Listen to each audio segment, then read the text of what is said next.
امریکہ اور ایران میں 10 روزہ نئی جنگ بندی کے لیے ثالثوں کی کوششیں جاری ہیں۔ وزیر اعظم شہباز شریف اور فیلڈ مارشل عاصم منیر سے پاکستان آئے ایرانی وزیر داخلہ اسکندر مومنی کی ملاقاتیں۔ وزیر اعظم نے ایک بار پھر فریقین پر تحمل کے مظاہرے پر زور دیا، خطے میں عدم استحکام کا باعث بننے والے اقدامات سے گریز کی اپیل کرتے ہوئے کہا کہ پاکستان دیانتدار اور مخلص ثالث کے طور پر کردار جاری رکھے گا۔ ایرانی وزیر داخلہ اسکندر مومنی نے وزیر اعظم شہباز شریف، وزیر خارجہ اسحاق ڈار اور فیلڈ مارشل سید عاصم منیر کی ثالثی کی انتھک کوششوں کو سراہا۔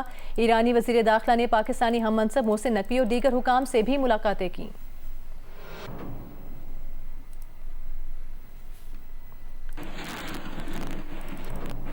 امریکی صدر ٹرمپ نے نتنز کے پہاڑوں میں ایرانی ایٹمی مرکز پر حملے کی دھمکی دے دی، کہا یہ حملہ جلد ہوگا، ایرانی اس حملے کو روکنے کے لیے کچھ نہیں کر سکیں گے۔ وائٹ ہاؤس میں لبنانی صدر جوزف اون کے ساتھ ملاقات کے موقع پر میڈیا سے گفتگو میں ٹرمپ نے کہا کہ اگر انہوں نے باراک اوباما اور ایران کے درمیان ہوئی نیوکلیئر ڈیل ختم نہ کی ہوتی تو آج دنیا میں اسرائیل کا وجود باقی نہ ہوتا، کیونکہ ایران ایٹمی ہتھیار بنا چکا ہوتا۔ ٹرمپ نے کہا کہ اگر امریکہ کہ B-2 بمبار طیارے 1 سال پہلے ایرانی نیوکلیئر سائٹس کو نشانہ نہ بناتے تو ایران ایٹمی ہتھیار بنا چکا ہوتا، نہ اسرائیل باقی ہوتا، نہ ان کے خیال میں مشرق وسطیٰ کے کئی ممالک باقی ہوتے۔ امریکی صدر ڈونلڈ ٹرمپ نے کہا کہ امریکی فوج نے ایرانی فوجی صلاحیتوں کو اس درجے تک کم کر دیا ہے جس کا کسی نے سوچا تک نہیں تھا۔ اردن میں ضرور ایران نے کچھ نقصان پہنچایا، لیکن وہ سمجھتے ہیں کہ اگر دیگر آپریٹرز ساتھ دیتے تو ایران ایسا نہ کر پاتا۔ ٹرمپ نے یہ وضاحت نہیں کی کہ دیگر آپریٹرز سے ان کی مراد کیا ہے۔ ٹرمپ نے کہا کہ ایرانی جنگ کے خاتمے کے لیے امریکہ کے ساتھ ملاقات کی شدت سے خواہاں ہیں، کیونکہ انہیں شدید تباہی کا سامنا ہے۔ امریکہ کی ایرانیوں سے ملنے کی کوئی خواہش نہیں ہے۔ ایک سوال پر ٹرمپ نے کہا کہ ایران غالباً آبنائے ہرمز کی دھمکی دے کر نومبر کے امریکی کانگریس الیکشنز میں ان کے اور ان کی ریپبلکن پارٹی کے امکانات کو نقصان پہنچانے کی کوشش کر رہا ہے۔ ان کا کہنا تھا کہ ایران کی اس کوشش کا جو بھی اثر ہو وہ وہی کریں گے جو درست ہوگا۔ ٹرمپ نے کہا کہ جہاں تک انتخابات کا تعلق ہے تو وہ نہیں سمجھتے کہ ان پر ایران کی جنگ سے کوئی اثر پڑے گا۔ ایران کے ایٹمی مرکز پر حملے کی دھمکی کے ٹرمپ کے بیان سے پہلے ایرانی صدر مسعود پزشکیان نے کہا تھا کہ امریکہ نے جب یہ دیکھا کہ مذاکرات میں ایران کو توقعات سے بڑھ کر کامیابیاں ملی ہیں تو اس نے مفاہمت کی یادداشت کے اپنے وعدوں کو توڑ دیا۔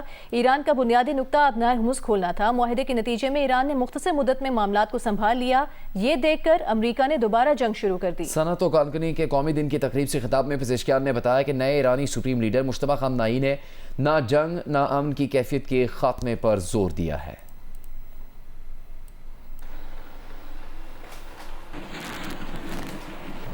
امریکی انٹیلیجنس ایجنسیوں اور تجزیہ کاروں نے مسلسل حملے کر کے ایرانی رویے میں لچک آنے کی توقع کی ٹرمپ انتظامیہ کی پالیسی کو غلط قرار دے دیا۔ تجزیہ کاروں نے کہا کہ امریکہ اور ایران غیر معینہ مدت کے لیے امن اور جنگ کے درمیان کی غیر یقینی کیفیت میں پھنس کر رہ گئے ہیں، جبکہ دوسری طرف امریکی اور اسرائیلی حملوں میں اعلیٰ ایرانی رہنماؤں اور ایرانی فوجی طاقت کے بڑے نقصان کے باوجود ایران کی خود کو برقرار رکھنے کی طاقت باقی ہے۔ سابق امریکی ڈیپٹی انٹیلیجنس افسر کا کہنا تھا کہ ٹرمپ انتظامیہ کو لگتا ہے کہ اگر وہ مسلسل حملے جاری رکھیں گے تو ایران کا رویہ لچکدار ہو جائے گا، لیکن یہ اندازے یقینی طور پر غلط ثابت ہو رہے ہیں۔ مسلم لیگ نون کے صدر نواز شریف کا کہنا ہے کہ انہوں نے اپنے دور حکومت میں آزاد کشمیر کا بجٹ دگنا کر دیا تھا۔ آزاد کشمیر کے انتخابات میں کامیابی ملی تو بجٹ 10 گنا کر دیا جائے گا۔ مظفر آباد جلسے سے خطاب میں نواز شریف نے مانسہرہ سے مظفر آباد اور میر پور تک موٹر وے بنانے، مظفر آباد میں چند روز میں 10 گرین بسیں اور 15 موبائل اسپتال لانے کا اعلان بھی کر دیا۔ نواز شریف جب وزیر اعظم تھا اس نے آزاد کشمیر کا بجٹ ڈبل کر دیا تھا، ڈبل۔ ابھی ہم ڈبل نہیں کریں گے بلکہ اس کو 10 گنا بڑھائیں گے انشاءاللہ۔ مظفر آباد کے لیے 10 گرین بسز انشاءاللہ اگلے چند دنوں میں یہاں پہنچ جائیں گے۔ جو موبائل ہاسپٹل ہے 15 موبائل ہاسپٹل یہاں آئیں گے انشاءاللہ۔ جو میں آج کہہ رہا ہوں انشاءاللہ اس کو تکمیل کر کے رہیں گے، اور آپ کو معلوم ہے کہ نواز شریف اللہ تعالیٰ کے فضل و کرم سے جو کہتا ہے اس کو پورا کرتا ہے۔ وزیر اعلیٰ پنجاب مریم نواز کا کہنا ہے کہ کچھ لوگ آزاد کشمیر پہنچ کر کسی پر الزامات لگا رہے ہیں۔ آزاد کشمیر میں تو انہی کی حکومت ہے۔ مظفر آباد میں جلسے سے خطاب میں کہا کہ عوام نے مسلم لیگ نون کو منتخب کیا تو آزاد کشمیر کی قسمت بدل جائے گی۔ جن کے اپنے صوبوں کی سڑکیں ٹوٹی ہیں، جن کے صوبوں میں وسائل کرپشن کی نظر ہوتے ہیں، وہ آزاد کشمیر کی سڑکیں کیا بنائیں گے؟ وہ آزاد کشمیر کو کون سے وسائل دیں گے؟ کچھ لوگ یہاں آ کر چند دن سے تقریریں کر رہے ہیں، گلے کر رہے ہیں، الزام لگا رہے ہیں۔ یاد کرانا چاہتی ہوں کہ آپ کس پر الزام لگا رہے ہیں. یہاں پر حکومت آپ کی ہے. جن کے اپنے صوبوں کی سڑکیں ٹوٹی ہوئی ہیں وہ آزاد کشمیر کی سڑکیں کیا بنائیں گے؟ جن صوبوں میں لوگ علاج کے لیے رول رہے ہیں وہ آزاد کشمیر میں علاج کی سہولتیں کہاں سے دیں گے؟ جن کے اپنے صوبے میں سارے وسائل کرپشن کی نظر ہو جاتے ہیں وہ آزاد کشمیر کے لوگوں کا حق ان تک کیسے پہنچائیں گے؟ تو میرے بھائیوں بہنوں، بہت سوچ سمجھ کے ووٹ دینا. یہ ووٹ کا فیصلہ نہیں ہے، یہ آپ کی تقدیر کا فیصلہ ہے. سندھ کے سینئر وزیر شرجیل میمن نے وزیر اعلیٰ پنجاب مریم نواز کے بیان پر رد عمل دیتے ہوئے کہا کہ فارم 47 کی پیداوار جماعت آج کشمیر میں سیاسی ہمدردیاں سمیٹنے نکلی ہے. کشمیری عوام جعلی نمائندگیوں کو پہلے بھی مسترد کر چکے ہیں، آئندہ بھی مسترد کر دیں گے. جو جماعت اپنے صوبے کے عوام کو حق رائے دہی سے محروم رکھے اسے کشمیری عوام کے حقوق پر سیاست کرنے کا کوئی اخلاقی جواز حاصل نہیں. شرجیل میمن نے دعویٰ کیا کہ پنجاب کے لاکھوں شہری بہتر علاج اور طبی سہولیات کے لیے کراچی سمیت سندھ کے مختلف شہروں کا رخ کرتے ہیں. دوسروں پر تنقید کرنے کی بجائے اپنی کارکردگی کا جائزہ لینا چاہیے.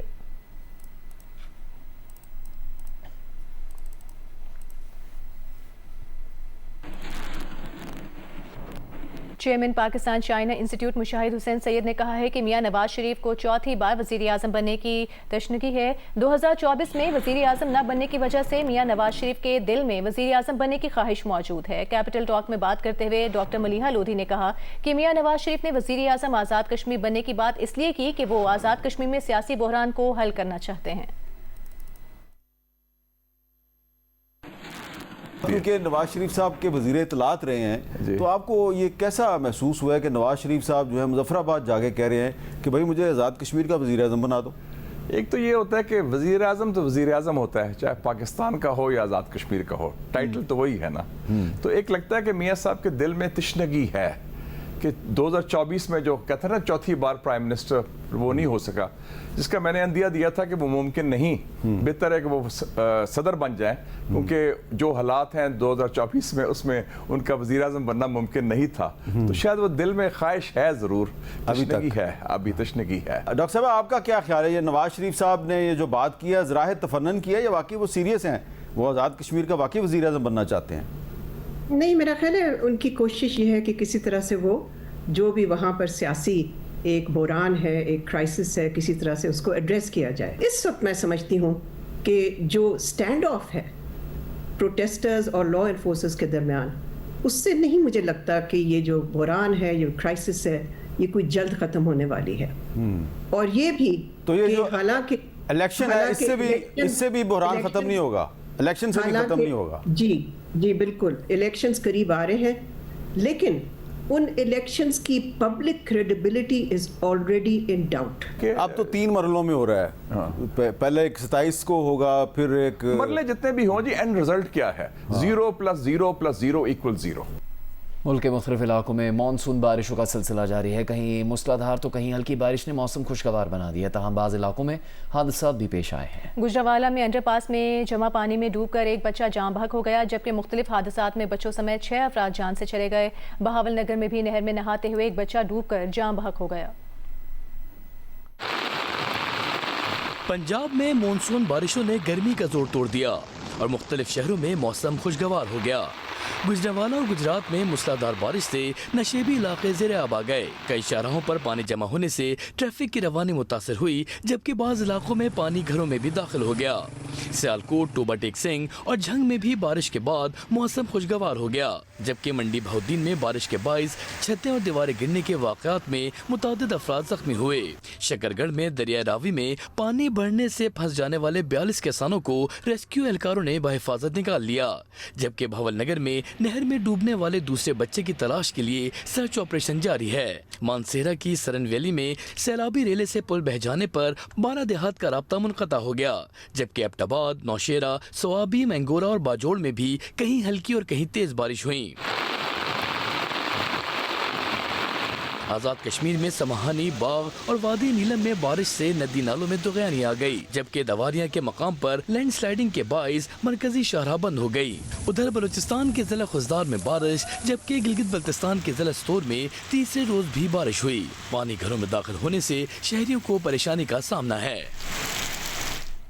لاہور میں بارش کا سلسلہ وقفے سے جاری رہا. بارش سے گرمی اور حبس کا زور ٹوٹ گیا. واسا کے مطابق سب سے زیادہ بارش نصر ٹاؤن میں 86 ملی میٹر ریکارڈ کی گئی. جوہر ٹاؤن میں 51, کاہنا اور ایئرپورٹ کے علاقے میں 36 ملی میٹر بارش ریکارڈ کی گئی. محکمہ موسمیات کے مطابق لاہور اور گردن ہوا میں بارش کا سلسلہ آج رات اور کل دن میں بھی جاری رہے گا.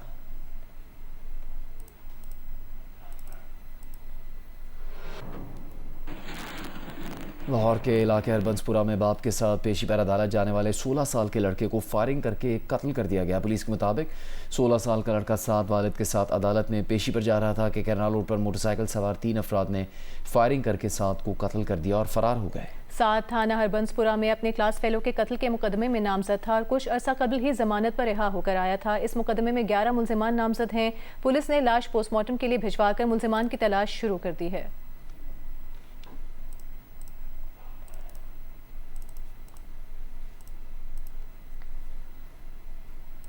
آگے بڑھتے ہیں اور آپ کو بتاتے ہیں کہ میئر کراچی مرتضی وہاب نے صدر ریگل چوک کا نام تبدیل کر کے ختم نبوت چوک رکھ دیا ہے. فیصلہ کیا کہ اس سال ربیع الاول کے موقع پر ختم نبوت چوک کی اثر نو تزئین و آرائش کی جائے گی. کراچی پریس کلب میں پریس کی آزادی اور میڈیا کو درپیش چیلنجز کے موضوع پر سیمینار کا انعقاد کیا گیا. وقاص عالم انگاریہ کی رپورٹ دیکھیے. سیمینار کے مہمان خصوصی سپریم کورٹ کے سابق جج اور سابق نگراں وزیر اعلیٰ سندھ جسٹس ریٹائرڈ مقبول باقر تھے. سیمینار بزرگ صحافی اور انسانی حقوق کے رہنما حسین نقی کی میزبانی میں منعقد ہوا. مقررین نے پاکستان میں صحافت کو درپیش سنگین مسائل، اظہار رائے کی آزادی پر پابندی اور میڈیا ورکرز کو درپیش معاشی بحران پر روشنی ڈالی. نیشنل ٹریڈ یونین فیڈریشن کے جنرل سیکرٹری ناصر منصور کا کہنا تھا کہ آزادی اظہار کی لڑائی ایک صحافی کے لیے دوہری لڑائی ہے. مزاحمتی تحریکیں جنم لے رہی ہیں اور کسی نہ کسی شکل میں اس کو چیلنج کریں گے. جتنا خوف بڑھے گا اس پر اندھیرا بڑھے گا. تقریب کے صدر حسین نقی کا کہنا تھا کہ اسٹوڈنٹس میں لیڈرشپ کو فروغ دیا جائے تو تبھی قومی سطح کے سیاسی رہنما پیدا ہوتے ہیں.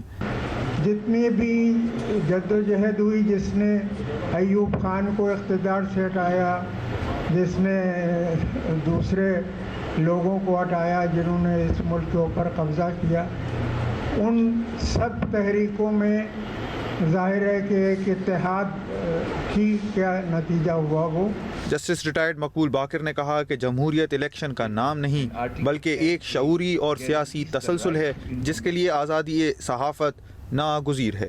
قائد اعظم محمد Ali Jinnah is recorded as having told the journalist in the earliest days of this country that he expected them to be fearless. Seminar سے پروفیسر ریاض شیخ، سینئر صحافی توصیف احمد، HRCP کے وائس چیئرپرسن اسد بٹ اور سینئر صحافی مظہر عباس نے بھی گفتگو کی. کیمرامین سرور رضا کے ساتھ وقاص عالم انگاریہ، جیو نیوز، کراچی. پاکستان میں کرپٹو کرنسی کے ذریعے منی لانڈرنگ، دہشت گردی کی مالی معاونت اور مالیاتی فراڈ کی روک تھام کے لیے وفاقی تحقیقاتی ادارے FIA نے کرپٹو کرنسی انویسٹیگیشن یونٹ قائم کر دیا ہے. دیکھیے مریم نواز کی رپورٹ. پاکستان میں کرپٹو کرنسی سے جڑے جرائم کی بڑھتی نوعیت اور FATF کے اہداف کے پیش نظر FIA نے کرپٹو کرنسی انویسٹیگیشن یونٹ قائم کر دیا. خصوصی یونٹ کا قیام DG FIA کی ہدایت پر عمل میں آیا، جس کا مقصد ڈیجیٹل اثاثوں کے ذریعے ہونے والے غیر قانونی مالی لین دین کی مؤثر نگرانی اور تحقیقات کو یقینی بنانا ہے. $50 بلین اس کا illicit فلو کرپٹو کے ذریعے ڈفرینٹ جرائم میں استعمال ہوتا ہے ورلڈ وائڈ. اگر کرپٹو سے انویسٹیگیشن میں ہمیں سرفس ہوتی ہے کہ اس کی فنڈنگ جو ہے کرپٹو کے ذریعے ہوئی ہے، اور ہمارے ریسنٹ کیسز میں خاص طور پہ ٹیرر فائنانسنگ میں کچھ کیسز ایسے سامنے آئے ہیں جس میں کرپٹو کو ایز اے ٹیرر فائنانسنگ کے ٹول کے طور پہ یوز کیا ہے. تو اس وجہ سے پھر it is the first cell جو ہمارا انویسٹیگیشن یونٹ ادھر اسٹیبلش کیا ہے. نیا یونٹ کرپٹو کرنسی کے ذریعے منی لانڈرنگ، دہشت گردی کی مالی معاونت، سائبر جرائم اور مالیاتی فراڈ کی تحقیقات کرے گا. ورچوئل کرنسی کے ذریعے ہونے والے مشکوک مالی لین دین کی نگرانی بھی اسی یونٹ کی ذمہ داری ہوگی. ابھی ریسنٹلی ایک ہیومن ٹریفکنگ کا بہت ایک سیریس کیس ہے جس کو ہم انویسٹیگیٹ کر رہے ہیں، جس کی فنڈنگ یا جس میں پیسے جو کلیکٹ کرتے ہیں ایجنٹس وہ بھی کرپٹو کے ذریعے کرتے ہیں، اور کرپٹو کے ذریعے پھر پھر ڈسٹریبیوٹ بھی کرتے ہیں. تو اس طرح کے بہت سارے کیسز ابھی آئیں گے بھی. Right now we have 5 major cases جس میں 1-2 انٹرنیشنل ڈائمینشنز کے کیسز بھی ہیں.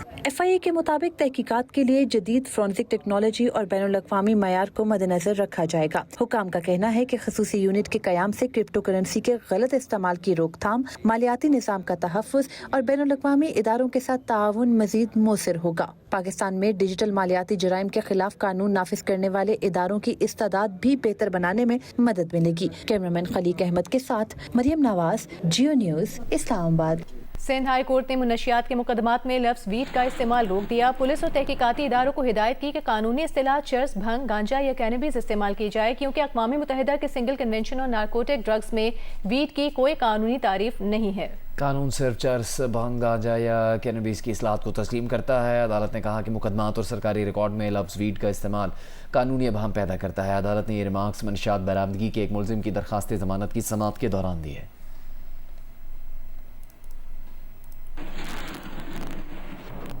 کینیڈا کی پیٹرولیم کمپنی نے شمالی عراق کی آئل فیلڈز میں کام روکنے کا اعلان کر دیا. ایک بیان میں کہا کہ ہاتھرش اور سارسانگ آئل فیلڈز میں کام روکنے کا فیصلہ خطے کی غیر یقینی صورتحال اور سیکیورٹی کے پیش نظر کیا گیا ہے تاکہ فیلڈ سٹاف اور اثاثوں کی حفاظت کو یقینی بنایا جا سکے. کمپنی اپنے پارٹنرز کے ساتھ مل کر خطے کی صورتحال پر نگاہ رکھے ہوئے ہے. جیسے ہی صورتحال بہتر ہوئی آئل پروڈکشن دوبارہ شروع کر دی جائے گی.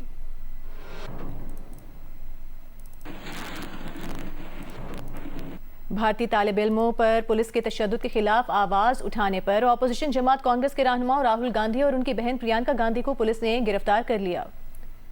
راہل گاندھی اور پریانکا گاندھی کانگریس کے رہنماؤں کے ساتھ بھارتی وزیر اعظم نریندر مودی کے گھر کے باہر دھرنا دے کر بیٹھے تھے، جہاں دلی پولیس نے دھاوا بول دیا. کانگریس کے رہنماؤں نے شدید احتجاج کیا لیکن پولیس راہل گاندھی کو زبردستی اٹھا کر لے گئی. گزشتہ روز طالب علموں پر دلی پولیس کے تشدد پر انسانی حقوق کی عالمی تنظیم ایمنسٹی انٹرنیشنل نے شدید تشویش کا اظہار کیا تھا. لاٹھی چارج اور شیلنگ کی فوری آزادانہ اور غیر جانبدارانہ تحقیقات کا مطالبہ کیا. طالب علموں کا دھرنا آج بھی جاری رہا. گزشتہ روز بھارتی دارالحکومت نئی دلی میں نوجوانوں کی سیاسی جماعت کاکروچ جنتا پارٹی نے پارلیمنٹ کی جانب مارچ کیا تھا. تعلیمی نظام میں اصلاحات اور مرکزی وزیر تعلیم کے استعفے کا مطالبہ کیا تھا. بھارتی پولیس نے نوجوانوں کو شدید تشدد کا نشانہ بنایا تھا.